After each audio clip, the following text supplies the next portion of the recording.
સૌથી મહત્વના સમાચાર મળી રહ્યા છે મોરબી જિલ્લાથી કે જ્યાં ખાનગી બસનો કહેર જોવા મળી રહ્યો છે અને ખાનગી બસે એક બાઇક સવારને અડફેટે લીધા। કુલ બાઇકમાં 3 લોકો સવાર હતા જેઓ ઇજાગ્રસ્ત થયા છે।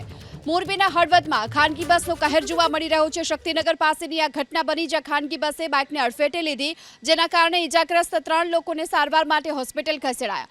બીજી તરફ આ અકસ્માતની ઘટના બાદ લોકો રોષે ભરાયા હતા અને સ્થાનિકોએ ખાનગી બસમાં તોડફોડ કરી તો ઘટનાની જાણ થતાની સાથે પોલીસ ઘટના સ્થળ પર પહોંચી। વધુ વિગતો મેળવીએ સંવાદદાતા પાર્થ રાડિયા આપણી સાથે જોડાઈ ચૂક્યા છે। પાર્થ, શું વિગતો? ખાનગી બસ હતી જે અમદાવાદ તરફથી મોરબી તરફ આવી રહી હતી, દરમિયાન હળવદના શક્તિનગર પાસે એક ટ્રિપલ સવારી બાઇકને હડફેટે લીધું હતું। આ ટ્રિપલ સવારી બાઇકમાં જે સવાર શખ્સો છે આ બસે તેને હડફેટે લેતા ત્રણેય શખ્સોને હાલ સારવાર માટે હોસ્પિટલ ખસેડવામાં આવી છે અને ત્રણેયની હાલત જે છે એ ગંભીર હોવાની હાલ જે પ્રાથમિક માહિતી મળી રહી છે। આ જે બાજુના કારખાનામાં નોકરી કરવા જતા હતા અને આ બસના ચાલકે હડફેટે લીધા હોવાની પણ હાલ જે પ્રાથમિક માહિતી છે તે મળી છે।